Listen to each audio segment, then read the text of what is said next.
Welcome back to Get Down to Business, the show all about small business, jobs, and entrepreneurs. All businesses, we know that many small and medium-sized businesses were hit especially hard by the pandemic and its fallout. In a survey conducted in the early months of the pandemic found that mass layoffs and closures were occurring for nearly half of small businesses. But now, while no longer shut down, small businesses continue to face challenges from world events and a shaky economy. That's why I'm bringing on our next guest, Michael Fillios, who is the author of Tech Equity, How to Future Ready Your Small Business and Outperform Your Competition. That's something every one of our listeners want and need. This book came out in May, and I've been super excited for the conversation. Michael, welcome to the program. Thanks so much for joining us. Thanks for having me. Absolutely. Michael, I know you have quite a background as the founder and CEO of IT Ally, a business and technology advisory firm for family-owned and private equity-backed small and medium-sized businesses. You are a former Fortune 500 global CIO, small business CFO, technology entrepreneur, and so on. The list goes on and on. So I am curious to understand your background, tech equity. How do you get interested in this topic? And if you don't mind, describe that phrase, tech equity, and why our small business owners should be interested. Sure thing. So listen, technology certainly has evolved over the past 3 decades that I've been in the industry. And today, whether you're large or small, all companies need to be thinking about how they leverage tech to create business value. I think we saw examples of that, as you mentioned, through the pandemic, where many companies that didn't have appropriate technology struggled to move to remote workers and to support their organizations and deal with cybersecurity and all those things. So I coined this phrase tech equity largely to speak to business owners because we think about tech equity as an asset and something that if a company focuses on can really help to differentiate themselves against their competition and ultimately increase the value of their business. Absolutely. Wow. Fantastic. So you've divided components of tech equity into 2 camps, alpha and beta. So what's the difference and how do you decide which the company needs? Sure. Well, the simple answer is it's both, but it's really more being about deliberately making these decisions around technology such that you can evaluate those investments in terms of what's going to be necessary to support your business. So when we think about alpha, just like the financial community would think about alpha, we think about investments in technology that are going to give you a greater return. So we provide examples of alpha that say, if you're going to make investments in technology, think about your customers. So if you're a business that really drives an enhanced customer experience, make sure those investments that you're doing in technology are focused on that. Similarly, we also look at alpha such as data. Many companies today are becoming much more data centric and looking at data as an asset. So we put these kinds of categories in the alpha bucket because in our experience, when we work with companies, particularly when they're being sold, we see a premium on those companies if they're doing a good job in these 2 particular areas. Conversely, Absolutely. yeah, conversely on betas, it's really the opposite side of it. So think about how you structure your company, whether it be from an infrastructure standpoint or from a security standpoint. These are certainly necessary components, but think of them more as sort of the basics of what you need to have in terms of your organization. Absolutely. I'm chatting with Michael Fillios, the founder and CEO of IT Ally, a business and technology advisory firm for family-owned and private equity-backed small and medium-sized businesses. His first book is called Tech Debt 2.0, How to Future-Proof Your Small Business and Improve Your Tech Bottom Line.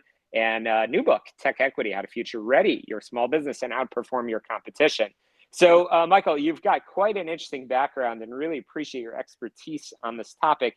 Can you give us an example of how a company decides how best to invest in technology? Absolutely. And part of the rationale here is the fact that I have been a CFO as well as a CIO, and coming in from both sides of those functional roles, I've seen companies either struggle with or be challenged with making investment decisions around technology. And that further is more complicated just because technology is changing so rapidly. And particularly for small businesses, they don't have the level of expertise inside their organizations, perhaps, to deal with all of this complexity.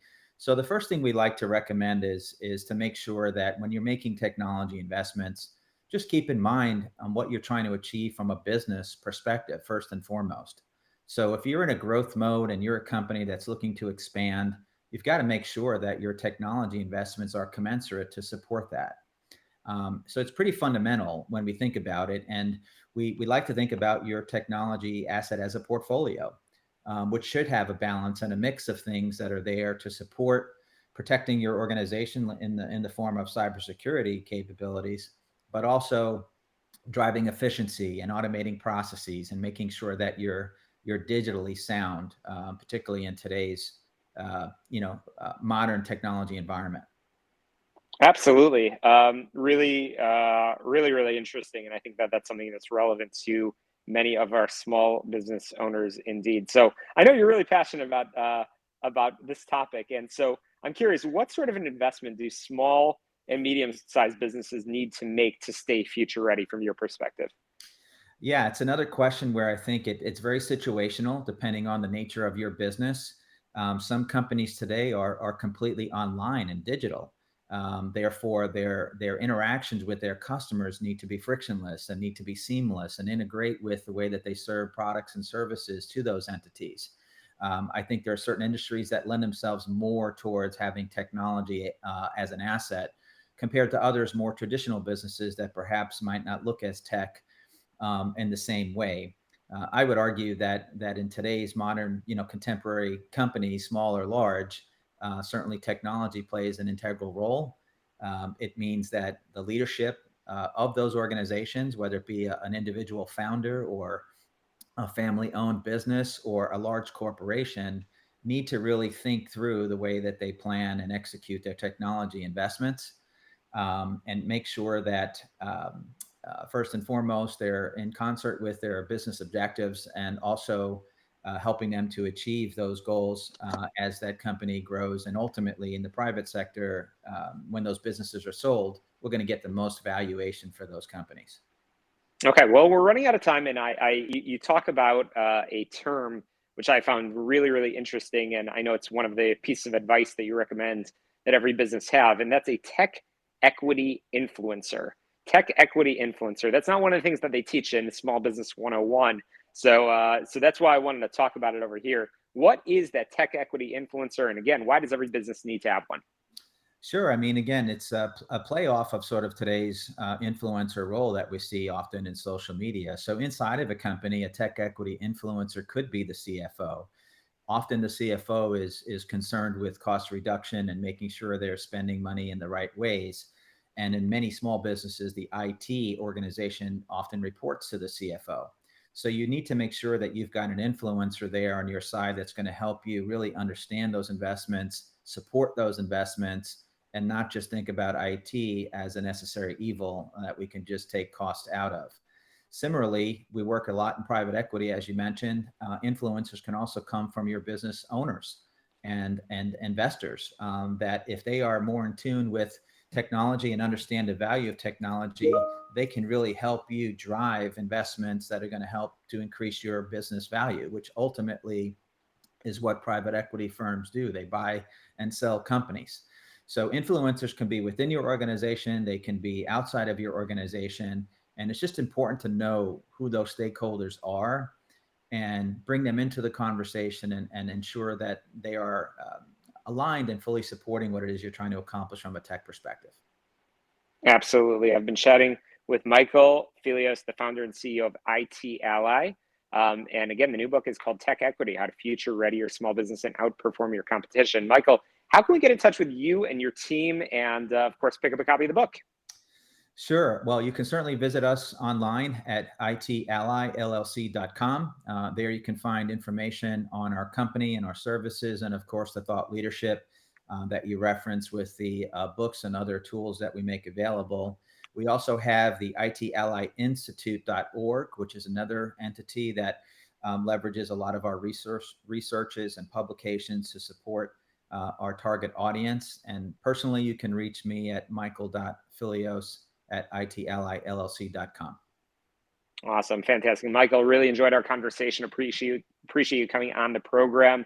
I'll be sure to link in the show notes. And again, looking forward to following you as you probably move on to a third book as well. You've got some great insight and information. So again, thanks so much for joining us. We got to squeeze in a quick break. We've got some headlines, commercials, before we come back with lots more small business, jobs, and entrepreneurship. But be sure to check out our sponsors, Tom Mirabali from healthplanchicago.com. He's your health insurance guru. And you could reach him at 630-863-3477, 630-863-3477, or his website, healthplanchicago.com, for everything health insurance and Affordable Care Act related. Again, a quick break here on the show all about small business, jobs, and entrepreneurship. We'll be right back. Don't touch that dial.